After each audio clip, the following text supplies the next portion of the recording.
দাম কত চাচ্ছেন কালা গরুর? কালা গরুর দাম চাচ্ছি 92। 92? খালি 92 না?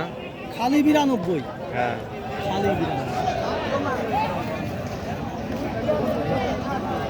আজ তো আর সেই জমজমাট লাগেছে, কিন্তু বেচা বিক্রি নাই মনে হয়। এখনো বেশিনি, হাতে আছে। এখনো বেশিনি, হাতে আছে। হাতে আছে। দাম মরতেছে না? হ্যাঁ, কিরম দাম করছে? 82 টন করেছে। 82 টন ঘটেছে। 90 এর ঘরে গেলেই মানে ওই 1000 কম বেশি করে ছেড়ে দেবেন।